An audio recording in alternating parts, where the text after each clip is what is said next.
Guys, tumawag. Pag ganito yung ano, wag kayo pagbigay yung GCash nyo. Wag yung ano yun kasi scammer to. Sagutin natin.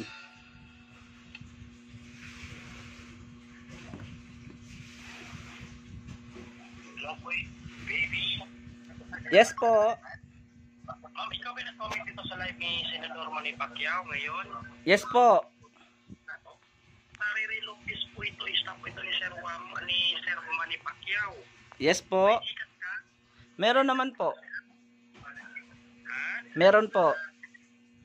Kasi itatayos ko kasi yan ngayon ni Senador Manny Pacquiao kung magkano ang balance mo sa Gcash. Ay, salamat po. May pira na talaga ako nito. Pambayad ng bahay. Opo, magkano? Ay, bali sir, ano ba yung totoo mong pangalan?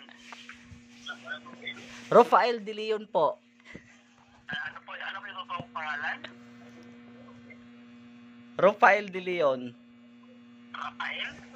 Yes po. Sir, magkano ba yung balance mo sa Gcash ngayon para maita-times 2 po yan ni Senador Manny Pacquiao? Magkano may balance mo? Yung balance ko po, ano lang po to sir nasa mga 3,000 lang po.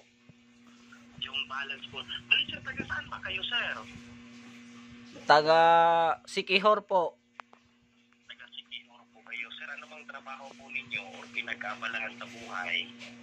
Construction lang po. Tapos yung mamagulang ko po, mamamarang po. Mamamarang yung mga magulang mo. Yes po. Tapos construction yung trabaho po ninyo. Opo. Sir, ano bang masasabi mo ngayon kay Senador Manny Pacquiao, sir? Maraming salamat po. Opo. Ulitin ko lang po sir, magkano ba yung balance sa Gcash para ita-times po natin ngayon? 3,000 po. Sir, ilang taong gulang ka na, sir? 40 po. 40 years old. Kailan ka mag-41? Kailan ba yung birthday mo? Matagal pa po. Next year pa po. Kailan po? November 1 po.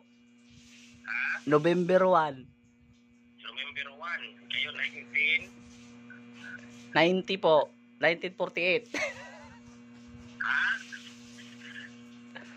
Yun na po. 19, tapos 1948. Ano ko? November 1 po. Ano totoo mong pangalan nga?